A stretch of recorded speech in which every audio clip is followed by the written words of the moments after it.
In this episode, Star Wars on Blu-ray, Apple's Mac App Store is now live, and Google's Cr-48 now runs Windows and OS X.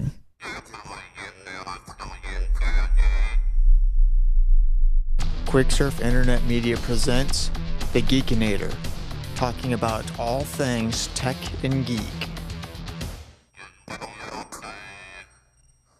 Hey everybody, how's it going? I'm your host Adrian, coming to you almost live from lovely Phoenix, Arizona, here in Studio C1 at QuickSurf Internet Media. The Geekinator is a proud member of the Tech Podcast Network. If it's tech, it's here. Do feel free to head on over to techpodcast.com and check out all the other technology-related shows over there. Let's go ahead and get into the stories for Season 4, Episode 9. From PCMagazine.com, Star Wars, The Complete Saga comes to Blu-ray. I'm a huge fan of Star Wars, as are many people, and I've long wondered when they would actually release it on Blu-ray. I've got all 6 movies on DVD. 4, 5, and 6 are the remastered editions. The picture quality is beautiful compared to the original theatrical releases, and it's one of those things where it was inevitable. I was going to be spending a fair amount of money replacing my Star Wars movie collection when it came out on Blu-ray. Well, that time has come. 20th Century Fox has announced that the Star Wars saga is coming to Blu-ray. All 6 films will be available. They're offering it in 3 different packages. The Complete Saga, it's a 9-disc set featuring episodes 1 through 6. It'll be $140. A 3-disc set of Star Wars prequels, episodes 1 through 3, and the original trilogy, which is episodes 4 through 6. The 1 through 3 and the 4 through 6 each will be $70 each. So you get not really much of a discount if you buy all 6, but the 6-pack gives you 3 extra discs of bonuses and extras and all that good stuff. So if you're a Star Wars fan, keep an eye out for it. It should be hitting store shelves here pretty soon. I for one, I can't wait. If you're a Mac user over on Mashable, Apple has launched the Mac App Store with more than 1,000 apps. I actually, before recording, I went and updated its OS X version 10.6.6. Got the update, rebooted, did the whole 9 yards. I'll throw a screenshot up of the Mac Store. Let me tell you something. They already have a really great selection. It's really attractive. This is it's just like, I think they have a home run on their hands. They've got lots of categories. There are a lot of applications in each category. I hope it doesn't get to the point of where they end up with the software creep, if you will, whereas like the OS X App Store, there are so many apps in there now, it's almost impossible to find anything because it's just overwhelming. There's actually too many apps. And so I hope they don't do that same thing with the Mac App Store where there's just, you get inundated and have so many apps that it's impossible to find anything. Choice is good, but how many versions of an FTP client do you have to have? Clearly there will be one superior one and many that aren't quite as superior. And so, and really that's what it boils down to. So anyway, I checked it out and played around with it. It looks pretty compelling.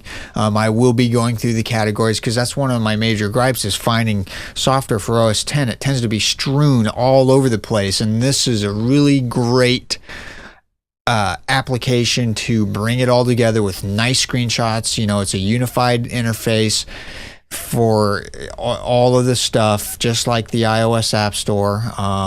If you're a Mac user, this will be a fantastic place to finally bring apps to the App Store. And I think that's been one of Apple's biggest problems with OS X is finding applications has been difficult.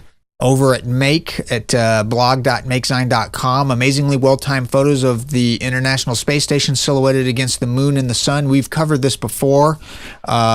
From the guy who took these photos, and we got permission to put them up on the last time we covered this. He has some new photos, essentially more of the same. The one of the moon is pretty slick. The one of the sun is essentially the same thing as what I showed you last time, except the silhouette is in a different spot over the sun. So go to, I'll have this linked up in the show notes. I'm not going to put the pictures up because I'd have to re-ask him for permission and all that stuff, and he won't respond by the time I actually get this recorded because I didn't preload it fast enough, or by the time I get this posted, since I didn't ask him early enough. But anyway, go check out over at blog.makesign.com. I'll have the link up in the show notes, and it's pretty cool. From Hackaday, I saw this article, and I'm a geek and I love doing programming stuff. You know, I do a lot of Java, I do a lot of C# and ASP.NET in my day job.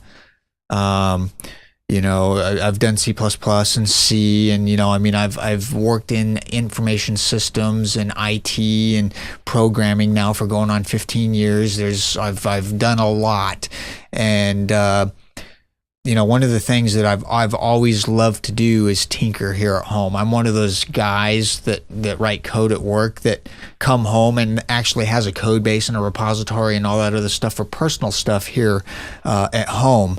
And so when I saw this, getting started with the Parallax Propeller, it's a little embedded microcontroller.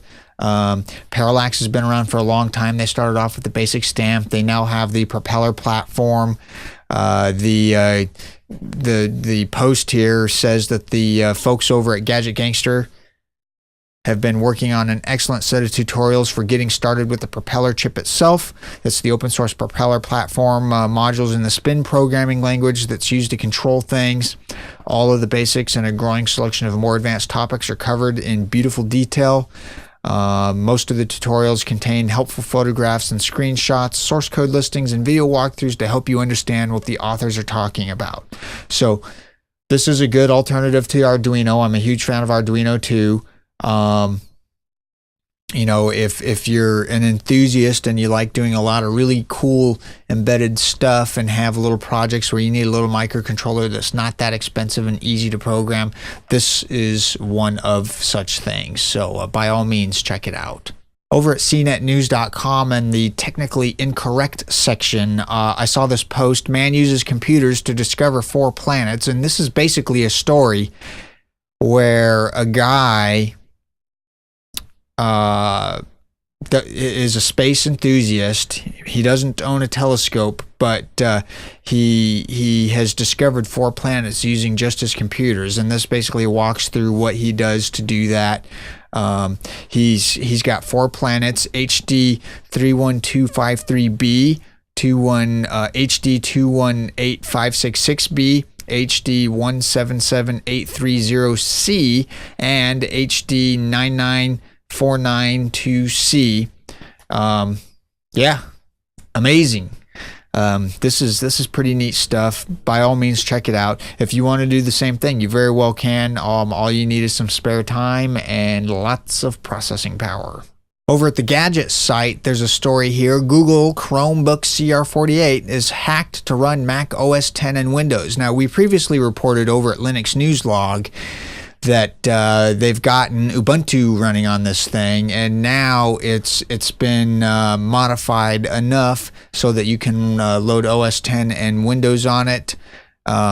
Pretty neat stuff. By all means, check it out if that's what you want to do. From Gizmodo, I ran across this. Again, I'm a huge Lego fan. If you can't tell by the giant collection of Legos here behind me, me and my son do quite a bit of Lego stuff.